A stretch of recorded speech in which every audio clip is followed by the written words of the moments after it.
Malah ketika Islam masuk pun ini masih tetap dihormati sebagai tempat, istilahnya, banyak masyarakat menyebutnya sebagai tempat keramat gitu atau karamat.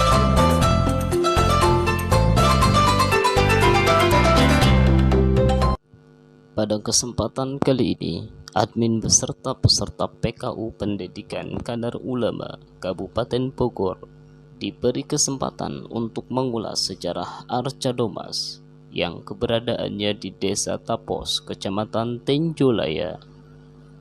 Sabtu pagi bergegas menyiapkan perlengkapan dan kendaraan untuk menuju lokasi cagar budaya Kabupaten Bogor tersebut.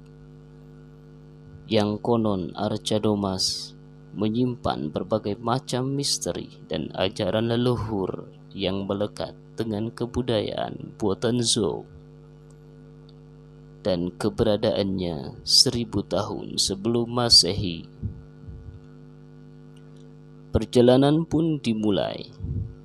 Perjalanan panjang ditempuh dengan kendaraan bermotor agar lebih efisien menuju lokasi terpencil. Kami mulai bergerak dari Ciseeng melalui jalur Bogor Barat, Ciampea, Lewiliang. Dari jalan utama Ciampea masuk jalur Kecamatan Tenjolaya yang kurang lebih 25 sampai 30 km. Kami disuguhkan dengan pemandangan yang begitu indah. Desa sepanjang jalan penuh keasrian dengan alamnya, melupakan keletihan kami selama perjalanan. Air-air mengalir dari pegunungan, membuat rasa kami ingin meneguknya. Setelah 1 jam perjalanan, kami pun sampai di gerbang yang tidak lebih besar dari Gapura 17 Agustusan. Kami pun mulai menjejaki jalan setapak. Dengan penuh penasaran, perjalanan dilanjut ke jalan tanah. Sampailah kami di rest area parkir Arca Domas. Tidak pada itu, perjalanan harus masih kita lalui dengan berjalan kaki setengah kilometer dari tempat parkiran motor. Kami mulai berjalan, pemandangan dengan area perkebunan sejauh mata memandang membuat mata kami terpesona. Pohon-pohon pinus menjulang, menandakan jalan berbukit akan kita hadapi. Tepat di pertengahan rindangnya pohon pinus, nampaklah gerbang utama cagar budaya Arca Domas, Cibalai. Dalam rangka tugas, kami ditemani oleh sejarawan muda, Kang Hendra Muhammad S., yang menjadi mentor kami dalam mengungkap sejarah Bogor dan hubungannya dengan Arca Domas ini. Berikut wawancara yang kami rangkum dalam kisah Arca Domas Tenjolaya. Assalamualaikum warahmatullahi wabarakatuh. Alhamdulillahirabbil alamin. Allahumma shalli ala sayyidina Muhammad wa ala ali sayyidina Muhammad. Amma ba'd. Kami dari rombongan tim PKU Pendidikan Kadar Ulama dari MUI Kabupaten Bogor. Alhamdulillah pada kesempatan pagi ini kami sedang berada di wilayah Arca Domas, yaitu Kecamatan Tenjolaya. Yang alhamdulillah pada pagi ini kita sudah ditemani oleh salah narasumber kita, salah satunya Ustadz Hendra Muhammad Astari. Alhamdulillah beliau sudah hadir di sini ingin menjelaskan bagaimana keadaan Bogor, sejarahnya serta sumber-sumber artefak yang ada di Kabupaten Bogor ini. Untuk pertama kepada beliau mungkin ada beberapa pertanyaan yang ingin saya tanyakan khususnya kami ini sebetulnya ingin tahu gitu mengenai sejarah Bogor dan perkembangan Islam di Bogor khususnya gitu. Nah itu. Yang kedua, khusus kita di Arca Domas ini, kita ingin tahu sejarahnya, bagaimana keadaannya, serta perkembangannya terhadap perkembangan masyarakat di Kabupaten Bogor ini. Mungkin yang pertama kita ingin tahu dulu mengenai sejarah umum lah Kabupaten Bogor dan perkembangan itu seperti apa, Pak Kiai. Silakan. Baik, Assalamualaikum warahmatullahi wabarakatuh. Alhamdulillah, pada pagi yang cerah ini malah cenderung agak-agak sedikit panas begitu ya. Kita berada di satu kawasan yaitu, dekat dengan situs Cibalai. Nama resminya adalah situs Cibalai, tetapi masyarakat sendiri menyebutnya ini sebagai, situs Arcadomas gitu. Tentang nama Cibalai dan Arcadomas ini sebenarnya, menurut saya nama Arcadomas ini tidak, pas ya, malah, cenderung salah kaprah begitu ya. Karena ternyata yang namanya situs Arcadomas tuh harusnya ada di daerah Pasir Muncang, Megamendung sana gitu. Heeh, di sana memang jelas-jelas arcanya banyak gitu ya. Jadi Arcadomas itu artinya adalah arca, kita tahu ya arca patung gitu ya, patung dari batu.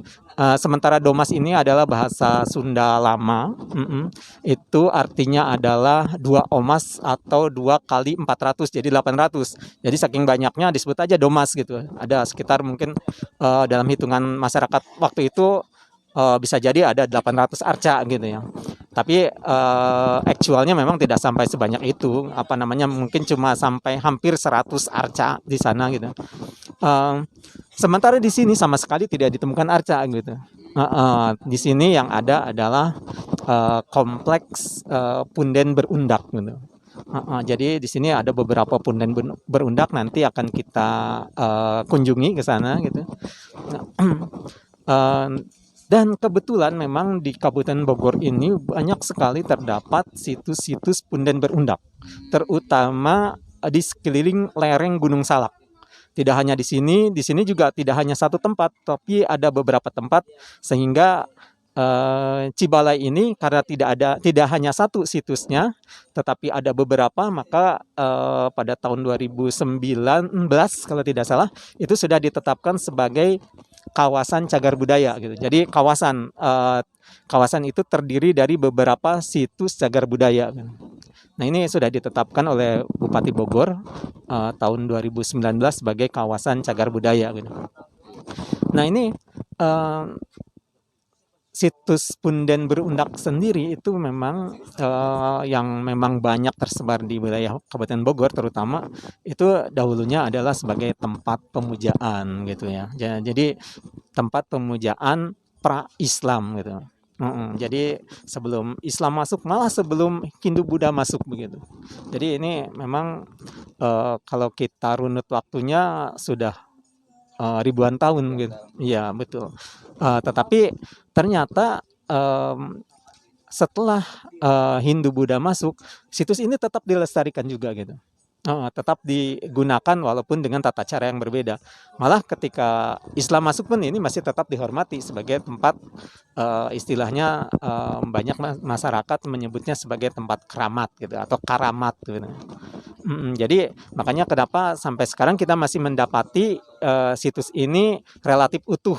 Walaupun mungkin, Gunung Salak sendiri sempat, dikabarkan meletus, dikabarkan ada gempa yang cukup, kuat juga begitu, tetapi ternyata oleh masyarakat pendukungnya masih tetap dilestarikan sampai sekarang gitu. Lalu, tentang sejarah Bogor sendiri, memang ini, kita sudah melewati masa yang lumayan panjang gitu ya. Jadi kalau misalnya kita, merunut ke belakang itu, tadi juga sudah disinggung oleh Pak Haji ini, di dekat Lewiliang itu ada satu situs yang namanya situs Pasir Angin. Nah, di sana, berbeda objeknya dengan di sini. Kalau di sini punden berundak, kalau di sana cuma satu bongkah batu yang kita sebut dengan batu monolit gitu ya. Mono itu satu, lit itu batu gitu. Jadi batu tunggal di sana. Di sana juga sama, objek tersebut dipergunakan sebagai tempat pemujaan juga gitu.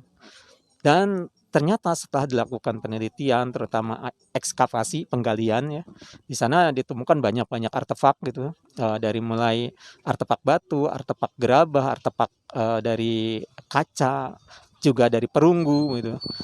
Dan Ada tempat penggaliannya itu. ya di tempat penggaliannya itu. Dan juga ada topeng dari emas gitu. Nah, itu dia gitu. Makanya sangat-sangat kaya sekali gitu. Dan setelah dilakukan carbon dating itu adalah satu, analisis untuk menentukan kapan si artefak itu berlangsung begitu. Dan di sanalah kita ketemu waktunya itu sekitar 3.000 tahun yang lalu begitu. Dan ya berarti 1000 sebelum Masehi gitu ya. Nah itu dia sudah ada apa namanya kebudayaan di Pasir Angin sana begitu. Dan itu terus berlangsung. Dari carbon dating tersebut masih juga dapat informasi bahwa yang paling muda itu umurnya kira-kira di abad ke-10 Masehi. Jadi selama 2000 tahun atau 2 milenium situs itu terus dipergunakan gitu oleh nenek moyang kita. Berarti di Kabupaten Bogor sebetulnya untuk pembelajaran itu banyak gitu ya. Sangat-sangat banyak. Sangat-sangat banyak. Itu baru dari zaman prasejarah gitu ya. Kita belum menginjak ke zaman Hindu-Buddha. Terus lagi zaman perkembangan Islam. Zaman kolonial apalagi gitu. Kita tahu istilahnya kalau perkembangan Indonesia hanya dimulai dari perkembangan Hindu dan Nah itu dia gitu. Nah itu dia. Pra-pranya Kabupaten Bogor ya. kita belum tereksplor. Nah itu dia gitu. Makanya kita sebenarnya sangat-sangat kaya lah. Bogor sendiri sangat kaya gitu. Jadi untuk belajar sejarah dimulai dari tempat kita sendiri itu sangat-sangat apa namanya sangat kurang betul. Tapi ya itulah kita coba apa namanya menginventarisir apa peninggalan-peninggalan yang ada, kita coba upload ke media sosial, kita coba perkenalkan kepada halayak gitu, termasuk di dalamnya kita coba perkenalkan juga ke kalangan agamawan gitu. Peradaban Bogor ini adalah peradaban tertua di Nusantara atau di dunia mungkin. Dengan adanya tadi ditemukan situs Pasir Angin 3000 sebelum Masehi itu tadi. Ya. Ya sebenarnya kita kalau dihitung 3.000 tahun yang lalu itu masih terhitung muda begitu ya. Masih terhitung muda begitu karena di tempat lain gitu misalnya yang sekarang sedang viral gitu misalnya di Sulawesi Selatan di Maros itu di dalam guanya itu ada apa namanya ada lukisan cadas di dalam gua itu umurnya mungkin sudah sekitar 7.000 tahun yang lalu gitu. Lebih tua lagi gitu. Sulawesi gitu.